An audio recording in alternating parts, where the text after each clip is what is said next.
Hi students, this is Hemant sir. So in this session we will discuss about the preparation of aldehyde from the chapter number 12, aldehyde ketones and carboxylic acids. Here today we will discuss first point is preparation of aldehydes and ketones, which have general methods of preparation of aldehyde and ketones. The reaction first reaction will be Rosen-1 reduction. Second is a preparation of aliphatic ketones. Third one is the Stepan reaction, and fourth one is a Itard reaction. Okay, this is most important topic of view of examination and competitive examination. So let's start the point. First, preparation of aldehyde. General method of preparation of aldehyde and ketones. That that part actually we have seen in the 11th class. That is oxidation of alcohol, dehydrogenation of alcohol, and from hydrocarbons.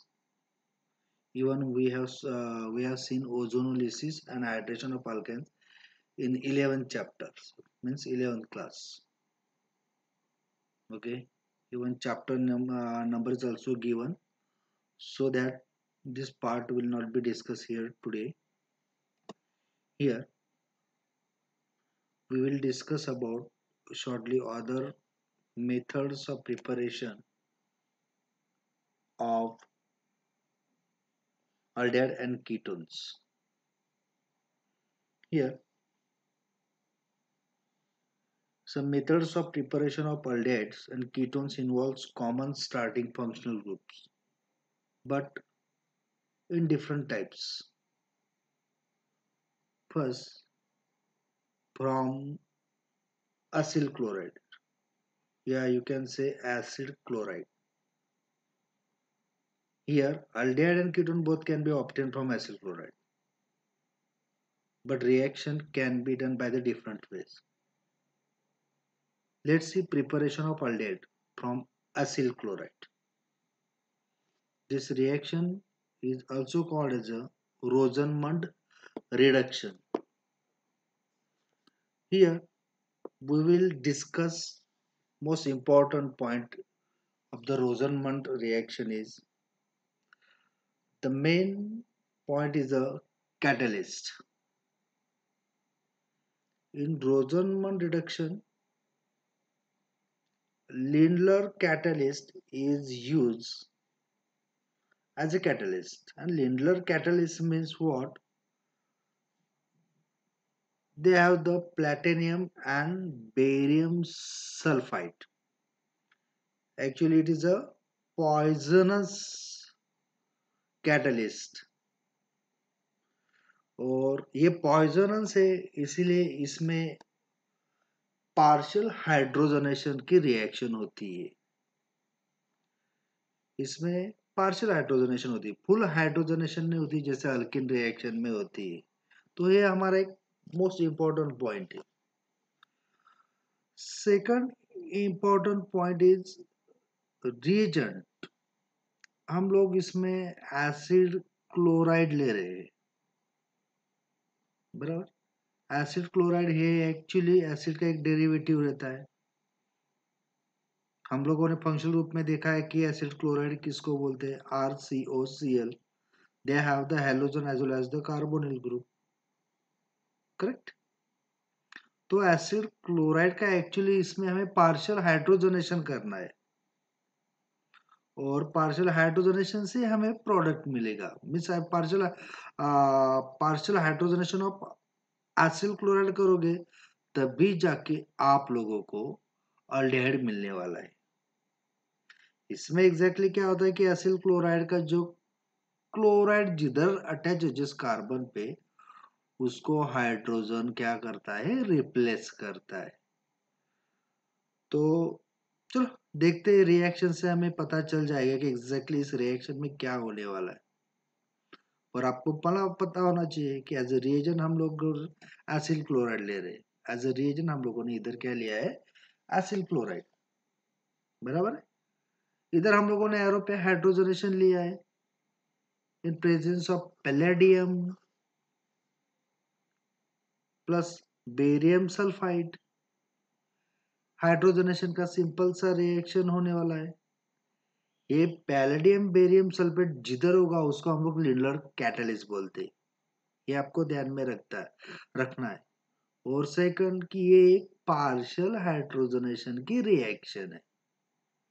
और partial hydrogenation reaction में क्या हो जाएगा कि इस acyl chloride का जो chloride part है उसको हाइड्रोजन रिप्लेस करेगा और आपको रिजल्टिंग प्रोडक्ट जो होगा वो अल्डेहाइड मिलने वाला है, प्लस हाइड्रोजन क्लोराइड मिलने वाला है। क्लियर, समझ में आ गया। अभी कुछ इंपॉर्टेंट पॉइंट थोड़ा ऊपर ऊपर से देख लेते हैं। इसमें आपने एसिल क्लोराइड लिया है, बराबर। अभी इसमें एसिल क्लोराइड ही हो ऐसा कुछ नहीं है, क्लोराइड की जगह पे आप कुछ भी ले सकते हैं, बराबर है। इसमें हम लोगों ने इंपॉर्टेंट पॉइंट्स में क्या क्या लिया वो हमें ध्यान में रखना है।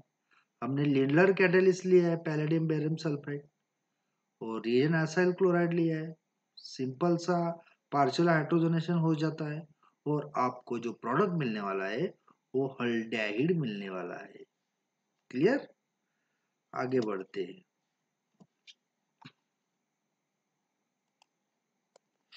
तो आगे बढ़ते हैं, let's see the next reaction preparation. Let's see the next reaction preparation of ketone, जिसमें आप लोग एलिफेटिक या एरोमेटिक प्रोडक्ट बना सकते हैं कीटोन का फ्रॉम एसिल क्लोराइड से। ओके, वेट,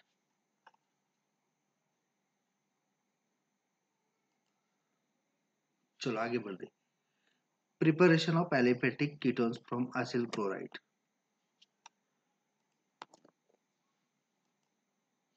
तो रिएक्शन देखते हैं। इसमें आप लोगों को दिख रहा होगा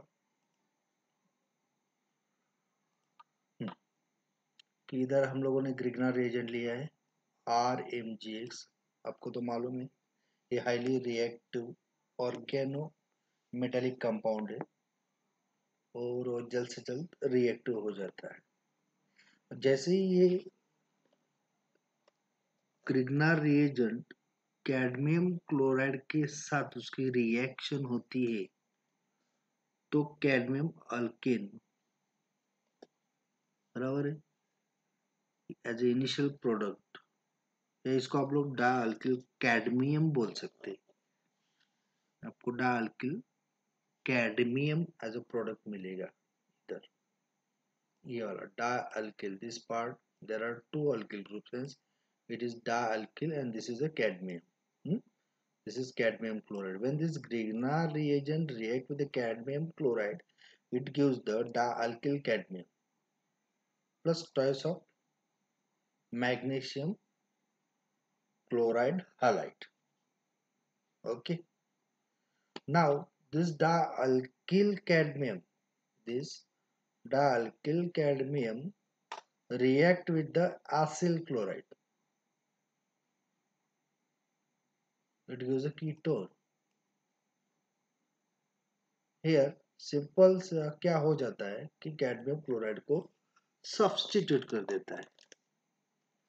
एग्जैक्टली क्या होता है कि ketones actually are obtain from acyl chloride by reaction with dialkyl cadmium which is prepared by the treatment of cadmium chloride with Grignard reagent.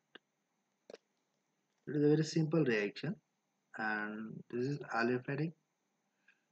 It produces the aliphatic ketone because here we use the Grignard reagent with the cadmium chloride gives the dialkyl cadmium, hence it gives the aliphatic ketones. If you want aromatic, You can change like benzoyl chloride. When this benzoyl chloride react with the dimethyl cadmium, let's see, look this reaction here, the second reaction. This benzoyl chloride react with this cadmium chloride. Sorry, dimethyl cadmium. Okay, this cadmium replace this chloride part and resulting product is acetophenol. Means it is aromatic structure. This because of this plus cadmium chloride. This is for aromatic. Means resulting product is aromatic ketone. The first one is the ethanol chloride. Okay, when this ethanol chloride react with the dimethyl cadmium, it gives the propanol. This is a simple structure of the acetone. The common name of this aliphatic structure is acetone plus resulting cadmium chloride. Clear? तो हम लोग acetyl chloride से with the help of the cadmium dialkyl cadmium से हम लोग aliphatic as well as the aromatic ketone बना सकते हैं. हमें ध्यान में क्या रखना है, फिर से एक बार देख लो.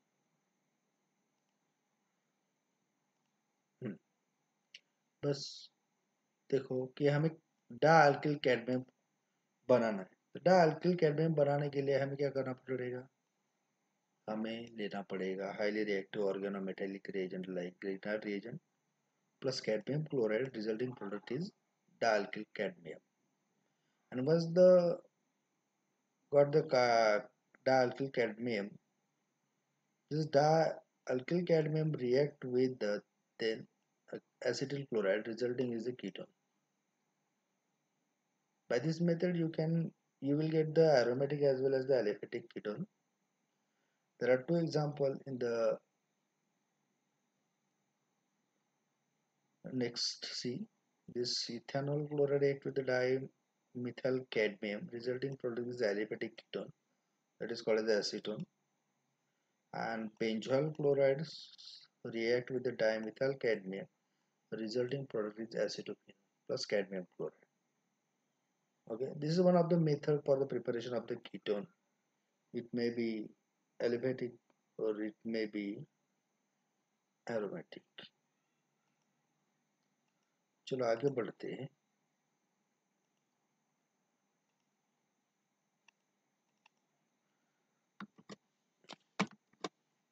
Next topic is Stephan reaction, preparation of aldehydes from nitrites. So let's see the next reaction, that is Stephan reaction. It is a name reaction and important reaction. Preparation of aldehyde from nitriles. The reaction describes the preparation of aldehydes from nitrates with the help of tin chloride and hydrochloric acid. It is gaseous. And the quenching of the resulting imine salt with water. Ammonium chloride is the another useful byproduct. So let's see the reaction, simple reaction. Okay.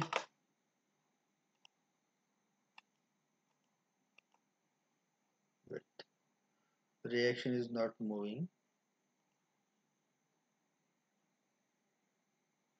So let's see the simple reaction.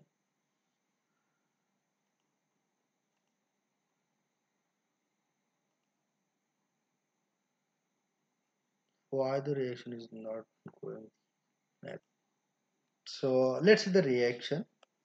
Here we have taken alkane nitrile. When this alkane nitrile react with the tin chloride with hydrogen chloride, it gives the imine salt in the first stage, and then after steam distillation, it gives the aldehyde. So let's see exactly what happened in this reaction. Here this part is a alkane nitride, इसको आप लोग cyanide भी बोल सकते हैं. RC triple bond nitrogen. Carbon and nitrogen having one is a coordinate covalent bond and a nitrogen having the extra lone pair of electrons. Okay. जैसे मैंने बोला कि ये रिएक्शन टिन क्लोराइड के साथ होती है in presence of hydrogen chloride gas. तो हाइड्रोजन क्लोराइड को अगर मैं डिसोसिएट करूंगा तो हाइड्रोजन प्लस मिलने वाला है. ओके. और Cl माइनस मिलने वाला है. तो सबसे पहले मैंने हाइड्रोजन का यूज किया है कि जो नाइट्रोजन के पास extra lone pair of electron होते हैं वो हाइड्रोजन के ऊपर अटैक करेगा like this way. And once the pair of electrons shifted toward the hydrogen atom, the nitrogen will bear the positive charge on it, a nitronium ion form. To maintain stability, a pi electron shifted toward the nitrogen and carbon bearing positive charge because carbocation is more stable than the nitronium ion. Hence, the pi electron shifted towards the nitrogen and carbon bearing positive. Hence, this structure is called as the carbocation. Yeah, you can say imine ion. Once the carbocation form, the chloride ion will be play very important role now here. A chlorine ion approach toward the positive part means on the carbon. Okay. Here, once the chloride approach toward the carbon, you will get this structure. After that, in presence of tin chloride and hydrogen chloride in presence with the 20 degrees Celsius, it gives a simple imine structure.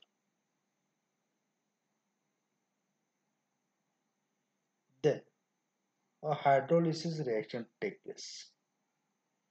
Here oxygen are given and hydrogen are there. तो इधर से ये bond ऐसा break होता है और जैसे इधर से बॉन्ड ब्रेक हो जाएगा तो आपको ये पार्ट ये अल्डेहाइड मिल जाएगा और ये पार्ट NH3 मिल जाएगा. तो resulting product is aldehyde. Clear to you? It is very simple reaction actually. इसको आप लोग स्टीफन रिएक्शन बोलते हैं.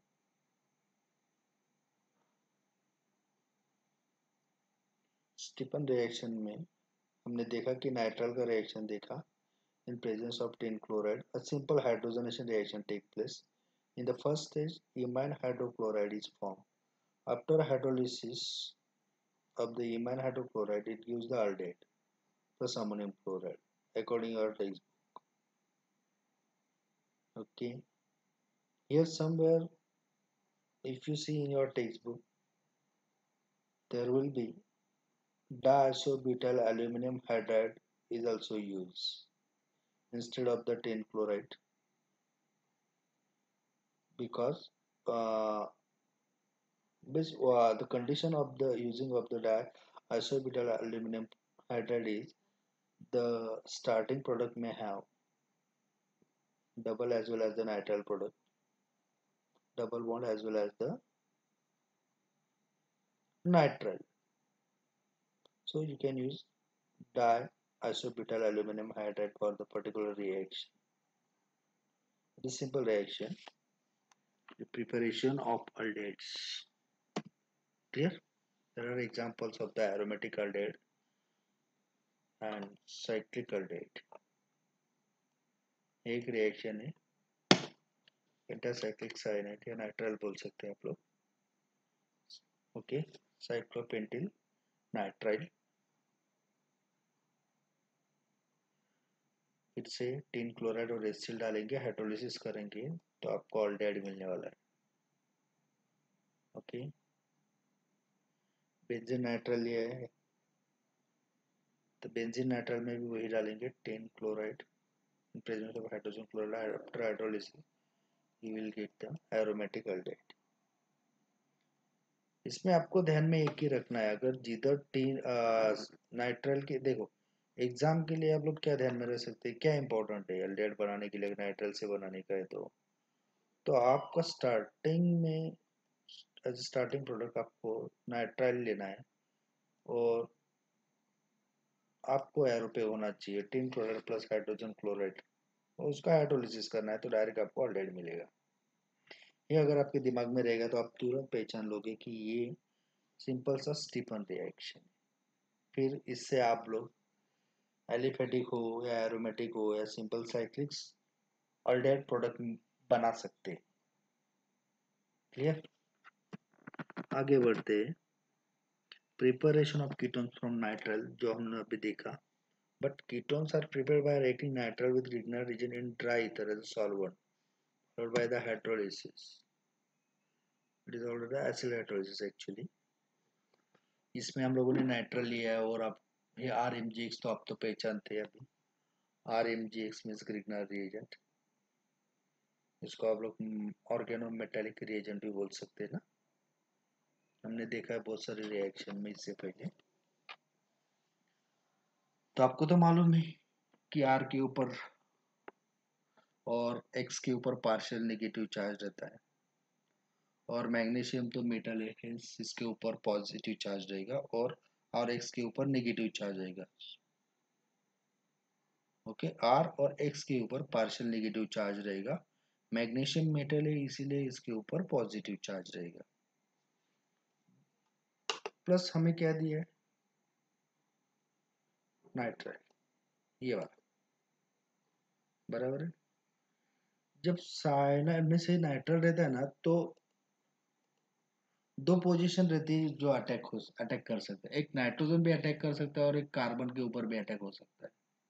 नाइट्रोजन अटैक कर सकता है और कार्बन के ऊपर अटैक हो सकता है। और नाइट्रोजन कब अटैक करेगा कि जब उसको किसी को इलेक्ट्रॉन देने, जैसे सपोज अगर आपके पास हाइड्रोजन है तभी वो नाइट्रोजन इलेक्ट्रॉन दे देगा। अभी इधर ग्रिग्नार रिएजेंट है, ये जो नेगेटिव पार्ट आएगा अल्किल का, ये पार्ट ये डायरेक्टली इसके ऊपर अटैक करेगा, कार्बन के ऊपर। ये पाई इलेक्ट्रॉन नाइट्रोजन के ऊपर शिफ्ट हो जाएंगे। ओके, और जैसे शिफ्ट हो जाएंगे तो ये जो नाइट्रोजन है वो मैग्नीशियम को इलेक्ट्रॉन दे के ये बॉन्ड इधर का ब्रेक कर देगा ऐसा। और जैसे ही ब्रेक होता है देखो इधर से ये ब्रेक हो जाएगा तो ये किसको अटैच हुआ है, आर सी आर को, यानी देखो आर सी आर, और एक कार्बन का और नाइट्रोजन के बीच में डबल बॉन्ड हो जाता है, ट्रिपल बॉन्ड का कन्वर्शन डबल बॉन्ड में हो जाता है। और फिर ये नाइट्रोजन किसको अटैच हुआ है, मैग्नीशियम और एक्स को, तो ये हुआ मैग्नीशियम और एक्स हो गया। इसको आप लोग बोलते हैं इमाइन सॉल्ट। फिर उसका हम लोग हाइड्रोलिसिस करेंगे, तो हाइड्रोलिसिस करेंगे तो इधर ऑक्सीजन रहेगा सपोज और इधर हाइड्रोजन रहेगा, ये इधर से ये बॉन्ड ब्रेक हो जाएगा। ओके, तो हाइड्रोलिसिस के बाद आपको जो प्रोडक्ट मिलेगा वो कीटोन मिलेगा। है समझ में? Here, ये एक सिंपल रिएक्शन है, reaction is carried out in presence of dry ether. और ड्राई ईथर ये एज ए सॉल्वेंट लेते हैं हम लोग जनरली, जिधर भी हम लोग क्रिकनर रिएजेंट लेते हैं ना तो dry ether as a solvent हम लोग लेते ही लेते हैं। तो हमें ध्यान में रखना चाहिए जिधर क्रिकनर रिएजेंट रहेगा उधर ड्राई ईथर जनरली आता है। क्लियर? अभी ये तो सिंपल सा रिएक्शन था, अभी ये स्ट्रक्चर है। हर जगह पे देखो नाइट्रल का रिएक्शन है, इसमें हमें देखो हमेशा ध्यान में रखना है, अगर कीटोन बनाना है और वो भी ग्रिग्नर एजेंट से बनाने का है तो हमेशा क्या ध्यान में रखना है आपको कि स्टार्टिंग प्रोडक्ट में आप लोगों को नाइट्राइल लेना है, नाइट्राइल लेना है। ये ग्रिग्नर एजेंट है, इसके ऊपर ये जो कार्बन है इसके ऊपर नेगेटिव चार्ज रहेगा, ये इसको पॉजिटिव रहेगा, इसके ऊपर नेगेटिव रहेगा, आपको ये कीटोन प्रोडक्ट मिलेगा। क्लियर? जैसे अभी सपोज एरोमेटिक है, ये नाइट्राइल लिया है, एरोमेटिक नाइट्राइल है, फिर इसमें ग्रिग्नर रिएजेंट डालेंगे, एसिड हाइड्रोलिसिस करेंगे तो आपको ऑल्डेहाइड प्रोडक्ट मिल जाए, क्या सॉरी कीटोन प्रोडक्ट मिल जाएगा, बराबर। वैसे ही साइक्लिक नाइट्राइल लिया आप लोगों ने तो आपको कीटोन प्रोडक्ट मिलने वाला है। ध्यान में हमें क्या रखना है कि अगर जिधर भी आप लोग ग्रिग्नर रीजन डालोगे in presence of dry ether, तो स्टार्टिंग में आप लोगों को नाइट्राइल लेना है for the preparation of ketone. यानी इससे हमें ये पता चल चुका है कि हम इस रिएक्शन में से खाली कीटोन प्रोडक्ट बना सकते हैं। अगर आपको किसी ने क्वेश्चन पूछा कि how will you prepare ketone by using the Grignard reagent, तो आपको तुरंत क्लिक होना चाहिए कि इसमें हम लोगों ने नाइट्रल लिया था तो हमें नाइट्रल के साथ रिएक्शन बनानी है। फिर आपको अगर समझ में आ गया नाइट्रल के साथ रिएक्शन बनानी है, जैसे पूछा सपोज उसने एरोमेटिक के बारे में पूछा तो बस एरोमेटिक स्ट्रक्चर लिंक कर दो, उसके हिसाब से आपको उसका प्रोडक्ट मिल जाएगा। आया समझ में? ये सिंपल सा रिएक्शन है। एरोमेटिक कहा तो ये देना है, ओके। एलिफेटिक कहा तो ये रिएक्शन दे दो, है ना। तो by this method you can prepare ketone only by using Grignard reagent. Clear? आगे बढ़ते हैं। From aromatic hydrocarbons, here both are prepared from the aromatic hydrocarbon by different methods. Preparation of aromatic aldehyde from hydrocarbons. Strong oxidizing agent transform CH3 group bonded to aromatic ring into carboxyl group for obtaining aromatic aldehyde from methyl arene. Let's see the special method. Here, Itard reaction is the most important reaction way of examination. इसको अब किताब में शायद page number 262 पे दिया है। Methyl group in methyl benzene is oxidized by oxidizing agent like chromyl chloride. तो आपको इसमें chromyl chloride as oxidizing agent लेना है in carbon disulphide as a solvent. CH2 means carbon disulphide और एक सॉल्वेंट का रोल प्ले करता है to form a chromium complex. तो इसमें हमें क्रोमियम कॉम्प्लेक्स मिलता है इनिशियली, फिर उसके बाद उसका एसिड हाइड्रोलिसिस करने के बाद हमें बेंजाल्डिहाइड प्रोडक्ट मिलता है, ओके। इसकी थ्योरी समझ लो एग्जैक्टली क्या कहा है। The reaction begins with an alkyne allylic hydrogen reaction with chromyl chloride forming a precipitate called the Itard complex. This Itard complex is then decomposed with the help of a reducing environment to prevent its oxidation into a carboxylic acid.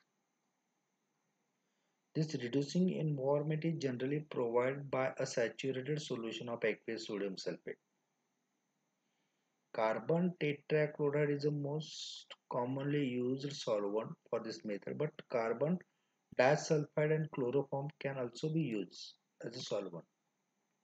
ये हमें ध्यान में रखना चाहिए कि इसकी जगह पे हम लोग कार्बन टेट्राक्लोराइड भी ले सकते हैं या क्लोरोफॉर्म भी ले सकते हैं।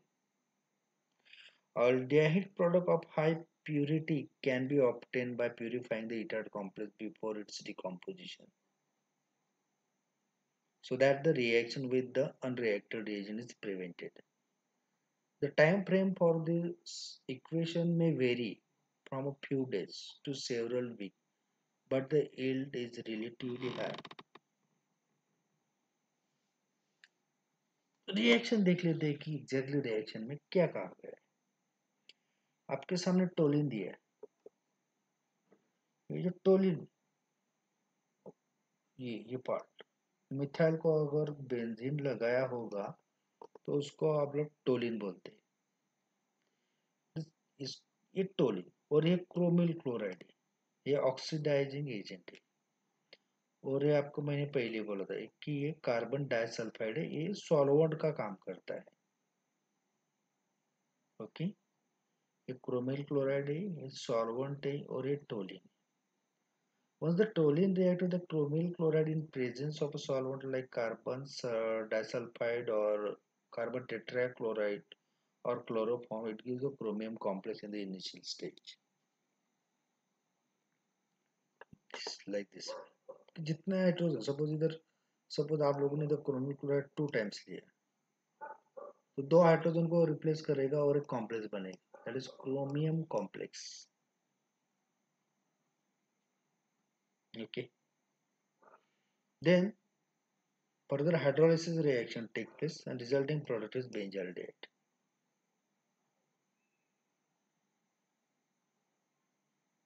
Highly yield product है ये benzaldehyde by this method। हमें ध्यान में क्या रखना है कि हम लोगों ने इटार रिएक्शन में chromyl chloride as oxidizing agent use किया है और एज ए सॉल्वेंट हम लोग कार्बन डाइसल्फाइड लिया है। इसकी जगह पे कार्बन टेट्राक्लोराइड भी ले सकते हैं, इसकी जगह पे हम लोग क्लोरोफॉर्म भी ले सकते हैं। और आपके टेक्स्ट बुक में जो कहा गया है वही लो, कार्बन डाइसल्फाइड ही आपके टेक्स्ट बुक में है। When this chromyl chloride react with the toluene in presence of carbon disulfide, it gives a chromium complex. And further hydrolysis of the chromium complex, it gives the benzaldehyde. It is simple reaction. It gives the highly yield product of benzaldehyde. ये कैसा होता है वो आगे के slide में देखते हैं हम लोग। इस स्लाइड में हमें समझ में आएगा कि एग्जैक्टली कैसे होता है। अभी ये स्ट्रक्चर एक्चुअली क्या है, ये टोलिन का स्ट्रक्चर है, ये कार्बन है, समझ में आया। और वो कार्बन का एक हाइड्रोजन है इधर, दूसरा और इधर तीसरा है, जो दिखाया गया नहीं, जो हाइड है। जो नीचे दिया है वो क्रोमिल क्लोराइड का स्ट्रक्चर है। ये Cr है, 2 ऑक्सीजन मीन CrO2 और Cl2। ओके, ये पाई इलेक्ट्रॉन इधर हाइड्रोजन को दिया जाता है और ये बॉन्ड ब्रेक हो जाने के बाद कार्बन कार्बन के बीच में डबल बॉन्ड फॉर्म होता है और जो पाई इलेक्ट्रॉन है वो शिफ्ट होते हैं टुवर्ड्स द क्रोमिल। बराबर, तो आपको ये इनिशियली मिलता है।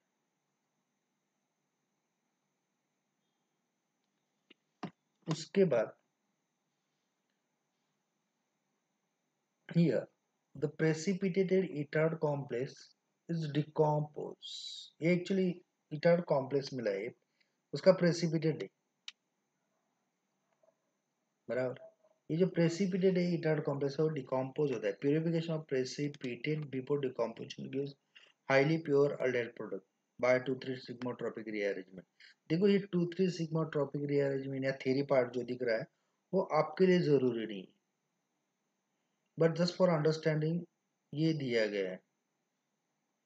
A pericyclic reaction where the end result is that one sigma bond is changed to another sigma bond via an uncatalyzed intramolecular process. Reducing conditions provided by saturated aqueous sodium sulfate prevent further oxidation of the ether complex into a carboxylic acid. Carbon tetrachloride is the most common solvent used in this process. मैंने तो आपको पहले ही बोला आप लोग carbon disulphide ही लीजिए। देखो ये मैकेनिज्म भी आपके लिए इंपॉर्टेंट नहीं है, खाली मैं समझाने के लिए ये मैकेनिज्म दिया है कि ये टोलिन लिया है, टोलिन में क्रोमिल क्लोराइड डाला दो, कैसे इलेक्ट्रॉनिक का मूवमेंट होता है। ये जो एरो दिख रहे हैं मीन्स इलेक्ट्रॉन मूव हो रहे हैं एक one position to another position. तो देखते हैं अगले रिएक्शन में क्या होता है कि जैसे ही हमें ये प्रोडक्ट मिला, ये वाला ओके कॉम्प्लेक्स, तो ये इधर लिया है, उसका 2,3 सिग्मा टॉपिक रीअरेंजमेंट कर दिया है खाली। अगर रीअरेंजमेंट करेंगे तो हमें ये स्ट्रक्चर मिलेगा। बराबर है। 2,3 सिग्माट्रोपिक रीअरेंजमेंट बोलते हैं इसको, बॉन्ड शिफ्टिंग कर दी गई है। जैसे ही रीअरेंजमेंट ऐसा होता है तो क्लोराइड आयन अटैक करता है ये हाइड्रोजन के ऊपर, फिर ये बॉन्ड ब्रेक हो जाने के बाद आपको इधर ये सिंपल सा अल्डेहाइड मिलता है। और इससे फिलहाल तो जरूरत नहीं आपको, इधर ध्यान मत दो, हमें इससे काम है कि ये हमें एज अल्डेहाइड ये प्रोडक्ट मिलेगा। Actually, this reaction provides a very easy method for the oxidation of toluene to benzaldehyde, which is utilized to add an almond flavor to foods and some cosmetic products, making it a valuable chemicals. However, due to the sigmatropic rearrangement, obtaining aldehyde product from reagent other than toluene may prove difficult. यानी इससे तो हमें ये समझ में आ गया कि जो रिजल्टिंग प्रोडक्ट है जो बेंजाल्डिहाइड है, इसका यूज आर्टिफिशियल आलमंड फ्लेवर और कुछ कॉस्मेटिक प्रोडक्ट के लिए यूज होता है। हमें ये जरूरी नहीं है ना पूछा भी जाएगा, पर ध्यान में हमें क्या रखना है कि हीटर रिएक्शन अगर पूछा जाता है तो हमें ध्यान में क्या रखना है कि इसमें हम लोगों को टोलिन लेना है। टोलिन में हम लोगों को ऑक्सीडाइजिंग एजेंट के तौर पे क्रोमिल क्लोराइड लेना है और सॉल्वेंट कार्बन डाइसल्फाइड लेना है। तो आपको क्रोमिल कॉम्प्लेक्स मिलेगा इनिशियल स्टेज में, और फिर ये जो क्रोमियम कॉम्प्लेक्स जो मिलने वाला है उसका हाइड्रोलिसिस करने के बाद आपको क्या मिलेगा, अल्डेहाइड मिलेगा। देखते हैं रिकैपिचुलेशन जो हमने आज क्या क्या देखा। हमने देखा preparation of aldehyde and ketones में देखा सिंपल मेथड, रोजनमंड रिडक्शन रिएक्शन देखा जिसमें हम लोगों ने एसिटिल क्लोराइड लिया था in presence of palladium barium sulphate. जो पैलेडियम है वो थोड़ा टॉक्सिक पॉइजनस रहता है। एक पार्शियल हाइड्रोजनेशन का रिएक्शन था, इसमें हमें अल्डेहाइड प्रोडक्ट मिला था, बराबर। फिर उसके बाद हम लोगों ने देखा था प्रिपरेशन ऑफ एलिफेटिक कीटोन्स, जिसमें हम लोगों ने ग्रीकना रीजन में कैडमियम क्लोराइड डाला था जिससे हमें डायल्किल कैडमियम मिला। फिर वो जो डायल्किल कैडमियम है वो एसिल क्लोराइड में डालने के बाद हमें एलिफेटिक कीटोन मिला था। उसके बाद हम लोगों ने स्टीफन रिएक्शन देखा था, ये भी बहुत इजी रिएक्शन है जिसमें हम लोगों ने नाइट्रा लिया था जिसमें हाइड्रोजनेशन करना था in presence of tin chloride and hydrogen chloride. तो इनिशियली हमें इमाइन हाइड्रोक्लोराइड मिलता था, फिर उसका हाइड्रोलिसिस करने के बाद हमें क्या मिला, अल्डेहाइड प्रोडक्ट मिलता था। इसमें आप लोगों को एरोमेटिक करना है तो एरोमेटिक भी प्रोडक्ट बना सकते हैं। ओके, उसके बाद हम लोगों ने ईटाल रिएक्शन अभी अभी देखा। ईटाल रिएक्शन में हमने देखा कि टोलिन लिया था और उसके साथ साथ ऑक्सीडाइजिंग एजेंट क्रोमिल क्लोराइड लिया था, और उसमें हम लोगों ने सॉल्वेंट लिया था। कौन सा सॉल्वेंट लिया था, कार्बन डाइसल्फाइड लिया था, बराबर है। ये जो कार्बन डाइसल्फाइड लिया था एज ए सॉल्वेंट, इसकी जगह पे मैंने आपको पहले ही बोला था कि कार्बन टेट्राक्लोराइड भी ले सकते हैं, बराबर है, क्लोरोफॉर्म भी ले सकते हैं। अगर याद नहीं आता है कम तो यही सॉल्वेंट याद आएंगे आपको कि कार्बन टेट्राक्लोराइड सॉल्वेंट है, क्लोरोफॉर्म भी एक सॉल्वेंट है। तो दो तीनों में से कौन सा भी ले लो, तो इनिशियली आपको क्या मिलेगा, क्रोमियल कॉम्प्लेक्स मिलेगा। फिर क्रोमियल कॉम्प्लेक्स को आप लोग हाइड्रोलिसिस करेंगे तब जाके आपको अल्डेहाइड प्रोडक्ट मिलेगा, मीन्स बेंजाल्डिहाइड मिलेगा। शायद आपको समझ में आ गई है रिएक्शन। ओके, इसकी आप लोग प्रैक्टिस करेंगे, इसका मुझे कुछ डाउट नहीं है। पहले रिएक्शन जी जैसे पढ़ाया गया उसकी प्रैक्टिस करो, एरोमेटिक के साथ करके देखो, एलिफेटिक के साथ करके देखो, कंटिन्यूस चेन के साथ करके देखो, साइक्लिक के साथ करके देखो। सबके प्रोडक्ट आने चाहिए। अगर कुछ डाउट आता है बीच में तो आप लोग गूगल क्लासरूम में डाउट रेज करेंगे, ये वीडियो देखने के बाद आप लोग गूगल क्लासरूम में अपना रोल नंबर ड्रॉप करेंगे अटेंडेंस के लिए। Okay, thank you for being with us. Bye bye.